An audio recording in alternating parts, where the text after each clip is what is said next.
Hi everybody, welcome to this interview. We're profiling a journalist, and today we're chatting to Rob Kemp, who's a freelance journalist. I'll get Rob to introduce himself in a minute, but just some of the sectors he specialises in is men's health and fitness, fatherhood and sports. He's written for The Telegraph Online, also a range of magazines including Men's Fitness, Men's Health, Healthy for Men, Cycling Plus, Trail Runner, Men's Running. I can feel a theme coming on here. Rob, thank you so much for joining us. That's great, thank you.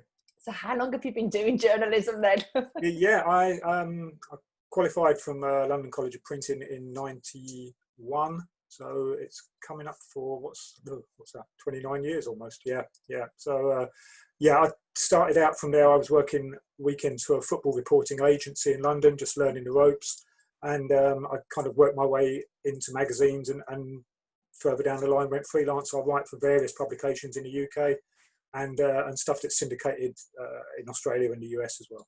So why did you opt for freelance at the moment then? Why not in-house, and how does that work for you? Yeah, I was working in-house until about 2006. I was working in-house for Men's Health magazine, and my son had been born, and I wanted to spend a bit more time with him. I was kind of in this slightly ironic situation in that I was writing a column for Men's Health magazine on the joys of fatherhood, and I was writing it at 8 o'clock at night, still in the office, while my son at home needs to be bathed and read stories at bed. So I went freelance because in our industry it's something that's a lot more viable, and it tied in with spending more time with my son and just getting involved in the fatherhood side of things, which in a weird way took me down another avenue with my writing, and I've written several books for dads now based on my experiences and advice and tips I've picked up along the way.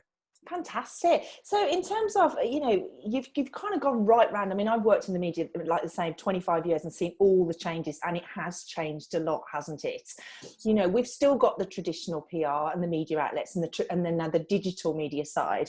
How would you say, what's the fundamental changes, would you say? The internet, absolutely. I think, the whole move towards online, when I qualified, when I finished university. In fact, prior to that, I was going to school, going to my careers tutor and saying I wanted to be a journalist. And he said, no, you can't do that. Journalists go to Oxford or Cambridge. There's only 4 newspapers, 3 TV channels. There's no room for you. This was on the cusp of the digital media, the whole move to whopping and obviously pre-internet. But now our industry is just, everyone's a journalist. If you've got a phone, if you've got access to social media, you are a journalist. If you're an influencer, I'd like to consider those who have qualified and experienced and the likes of ourselves in some way underlined capital J journalists as opposed to some of the more civilian types. But to be honest with you, everyone's got that power now. We've got that ability to publish stuff, to put the word out there. So that's been a massive change. And I think also with online as well, the world has changed so much now that, most of my members and an audience are solopreneurs, entrepreneurs, small business owners, and some have PR agencies and they do a great job, they really do, but a lot of mine want to connect to the journalists themselves or don't have the big budgets to spend with PR agencies, not that they're all big budgets, but it's a great opportunity, isn't it? You don't mind people contacting you direct with great stories, do you? Not at all, no. I think, to be honest with you, that quite often helps get to the nub of the story quite quickly, which obviously with deadlines and pressures from editors, etc., is what you need. And for all the great work that a lot of PRs do, quite often it's great just to have someone to land a story on your lap and just you have the conversation with them. You can immediately gauge from that whether you're being spun a line, sold an angle, or whether this is something that really is genuine and really is a great story to tell.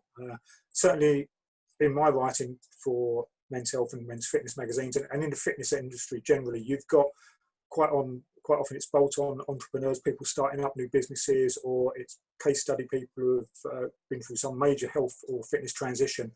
And you can get that straight away. You can get that conversation with them going. There's no need for a hard sell if they've started up a novel idea for people to get fit and healthy. I really appreciate it when they just come to me direct and say, look, we know what publications you write for. We think this is a story for you. Yeah, and it's fantastic. And like you said, a lot of them, they're inspired for what they do because of some adversity or some life-changing event that's happened. And they've got amazing story. I work with a lot of speakers as well, and their stories are amazing. So to be able to use those. So I suppose it's just matching the story to the right sector and journalist, isn't it? Yeah, absolutely, absolutely. And I think, as you say, quite often it is those who've not necessarily realised that the story they've got is as inspirational as it is when it appears in print. Quite often I'll put stuff out there and we'll get such a good response from below the line comments, or just the editor coming back to me and saying, that's a great story, really appreciate you sending it over to us. And quite often those who are involved, those case study people, don't necessarily realise the influence that they're going to have, the inspiration that they can be. Yeah. And how does it work? Because obviously we all know with PR, what we're trying to do is raise a profile or kind of get acknowledgement for our business and what we're trying to do. So how does that balance work in terms of the nationals like the Telegraph or Men's Health or the fitness magazines? Do you credit what they're doing now? Will you kind of mention it? Because I know you can't do an advert because you want to have the essence of the story. How does that balance work? Yeah, I think certainly with the service industry magazines, the Men's Health, the Men's Fitnesses, we're looking to tap in a little bit beyond the profile, beyond the personality, to find out what they know and present that as tips and knowledge and some takeaway for the readers. So quite often we're profiling these people and we're bigging them up by saying, look, this is what this guy's done, or this is how they've got to where they are. This is the kind of knowledge they've learned along the way, whether it's the way they've improved their business, whether it's the way they've improved their physique. It's taking the tips. It involves 2 or 3 conversations quite often, and more of an in-depth interview than you would get maybe if it was just a straightforward profile. But in that way, we're not only presenting this person and what their business is and who they are and their contacts and their website, etc., the stuff that the PR would like, but we're also providing the reader quite often with some hard evidence as to how they've got into, these people have got to where they are, whether it's failed businesses before, whether it's what they've learned along the way. So that's quite often the angle that newspapers and certainly the magazines look for. They look for beyond the profile. They look for some knowledge, some hidden depth, as it were. And it's great as well because with the magazines, they go into a lot more detail, don't they? So what would you say would be an average, how many words in an average piece would be written, as opposed to some of the online stuff's like only 300 words these days, isn't it? You know? Yeah. I've just invoiced for a couple of 2,000 word pieces, so that's the kind of thing we'd be looking at.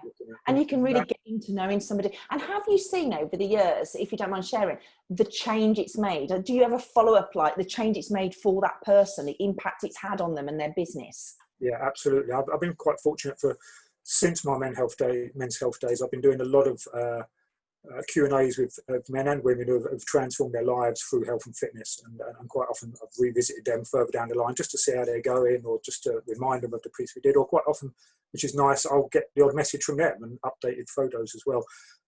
It is the same quite often with the business guys. I've got 2 or 3 good relationships with people who I first saw starting out when they were beginning their first gyms, or one of them was starting a mental health running group. And she started off with just her and a couple, and now she's got businesses in Surrey and London doing this kind of thing. She's really expanded. So it's great. It's really nice to have that relationship and to see how they prosper. Yeah. Fantastic. And what's the best way to kind of approach you? I mean, I just put a quick shout out before this to see if anyone's got a story, and someone's put, what makes a story tempting to cover? That was from John Williams. What does make it for you? Is it just the headline? Do you want the whole story? What is it? How do we approach you with the right angle? I think as ever, it's probably been tired and testing formed, as it were, but it's very much something novel, something new, something we haven't read before, we haven't necessarily seen before. People say there's no such thing as a new idea or a new story. I think quite often it's just finding that angle, and it involves a little bit of in-depth research on the part of the person who's trying to sell the story to the journalist, and obviously some more digging by the journalists themselves. For me, a succinct, as regards to practicalities of it, a succinct headline, a 2 or 3 line sell as to the who, what, where, when and why, the basic stuff really. Via email, any pictures available, any case study pictures, always worth popping them in there. And if you've not heard anything from me in a day or 2, give me a chase up phone call. That's kind of what's worked with me before. And that's interesting, because a lot of the people I speak to, and especially in this day and age, we're frightened of picking up the phone, aren't we? But you're not too scary, are you? You're quite approachable. No, not at all. It is. There's never, if ever a story doesn't happen, it's never personal. It might be further down the line, the editor's decided it's not for them, or they've got a rival's got hold of it or whatever.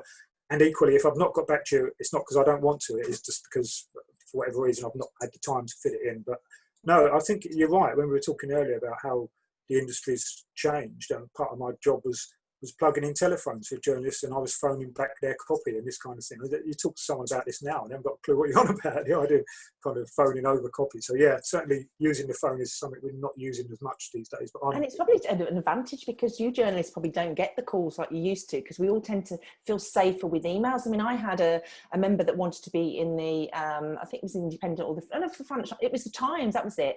And, or was it the Telegraph? Anyway, it doesn't matter. But she just picked up the phone and spoke to the right journalist because we gave her exactly the right contacts, and invited her along to an event, and she got a double page spread as a result of it. So it does work, and she only went to that newspaper. And I think that sometimes is what you prefer, isn't it? If it's going to be a big story, you want not the exclusive, but you want the first chance to use the story. Absolutely, yes. Yeah, I think, as I say, in an ideal world, you've got something that's new and novel. Quite often it's a case that you're the first ones to break it, and if we can get not necessarily exclusivity but first dibs on it, and then I can come back and say, look, sorry, it's not I've run it by my editor, it's not for them, or okay, we might be able to do this, but can I have X, Y and Z? So just getting that initial conversation going, where possible I'll try and get back to them straight away. And how far in advance do you work? So, because obviously a lot of the glossy magazines are 2-3 months in advance. So if someone's planning a launch or a story around of launching their story, they need to almost think backwards, don't they, and reverse engineer it and plan with you. So how far in advance do you forward plan? It's funny, even though we've had all these technological changes over the years, it still is around about that kind of 12-week or so from getting the story started to actually seeing it in print. So yeah, around about 3 months. You've probably been invited to a few Christmas in July events as the PRs do. So that gives you a little bit of an idea of the time frame that we're working on the magazine side of things. So you're going to be planning like all the fitness and the new year stuff probably around about now, aren't you then, really? Yeah, absolutely. Product stuff for, Christmas and January, New Year, new kind of stuff. Yeah, absolutely, yeah. Exactly. So I've had about 3 or 4 Journo requests come through this morning for Christmas already. I think, oh my goodness. Yeah. Which is fantastic. Is there any kind of tips and things not to do, Rob? Because, you know, what we don't want to do is get it wrong. Should we not do when we approach you, or for other journalists as well? But, as I was saying, I prefer to be called Rob Kemp than Ross Kemp. That's what I asked not to do. But yeah, I think, I mean, it's understandable that quite often people will try a novel approach. They'll try and do something different to try and grab your attention, kind of thing. I think ideally just go with what will grab a journalist's eye immediately. So just make it succinct, make your subject header in the email succinct, make your headline succinct. Just try and grab us straight away. Yeah. Avoid 200-300 word long pitches, as it were. Just kind of initially just try and grab us first thing. First thing in the morning as well quite often helps. If you time it to send that email, make it one of the first ones in my inbox. I'm a lot likely to see it. A lot likely to take a little more time to have a look at it. I think one of the key things where people who are pitching stories don't necessarily get it right every time is just having a look at who the journalist is, who they write for, trying to find their byline. If you look at a magazine and you think, I want to get my story in that magazine, go to the section of the magazine, have a look at down the side. Quite often it's the smallest bit of typing. It's the byline of the journalist you want to contact. So get an idea of where you want this to go, who's the journalist to contact, and then aim for them directly. I think quite often the mistake would be that I get, as all journalists do, I get sent some pretty random stuff. Yeah. Fair enough, I work across a range of titles, but there are some things that they've just literally just thrown out. It's just taking a bit of time, isn't it, to do their research, you know, and get to know you as an individual, because it really is going to pay off for them, you know, and it's kind of the quality approach rather than the quantity approach, isn't it, really, that they should do. And what about, and finally, in terms of experts, do you use experts? Do you go back to people that you can use for like expert comments and stuff like that? Absolutely, yeah. I mean, that's always been the key thing, going back to talking about the service journalism thing. It's extrapolating the information, the knowledge that these guys have, putting it in layman's terms and giving it to the reader. Throughout the health and fitness industry, whether it's nutritionists or psychologists or sports scientists, therapists, also from the business side of things, entrepreneurs and startup people who are creating their own gyms, their own fitness brands.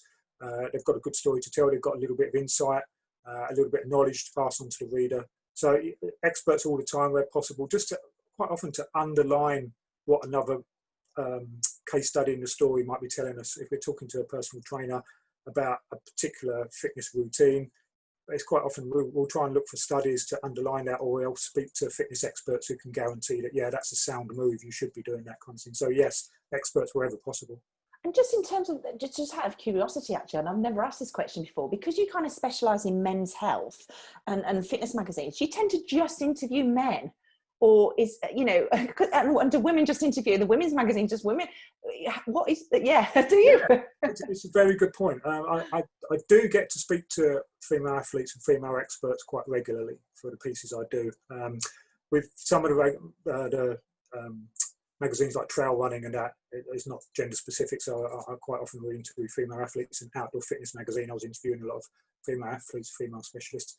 But yeah, with the men's mags, I mean, there are some fantastic female personal trainers who are quite prominent in the men's magazine industry, as it were, and quite often areas like psychology and nutrition as well. It's male and female experts. So, but predominantly the case study guys I speak to in the men's magazine are guys. It's targeted the audience that the readers are. Absolutely. That's brilliant. Listen, thank you so much. I really appreciate your time. If they want to get in touch with you, and also you also write as well, sidewise, so you have some clients that you help profile and write stories for. So how does that work? Yes, yeah, I do some ghostwriting, also copywriting. So for PR agencies or startup entrepreneurs, etc., we're in the fitness industry, who are looking together to put together promotional packages, or just to get their press releases going, that kind of thing. So I do copywriting as well as just some general kind of press and PR stuff for people who are interested in kind of finding their way forward in the fitness and health industries mainly. Brilliant. So what we'll do is we'll put all your details so people can connect with you. We'll put your website there and everything. But it's robkempauthor.com. Got that right? Yeah. So that they can connect with you. Thank you so much for your time. Really do appreciate it. Guys, if you found this interesting, let us know your feedback. For more interviews and inspiration, you can just visit mediamatchmaker.co.uk, and have a great day. See you all later. Take care.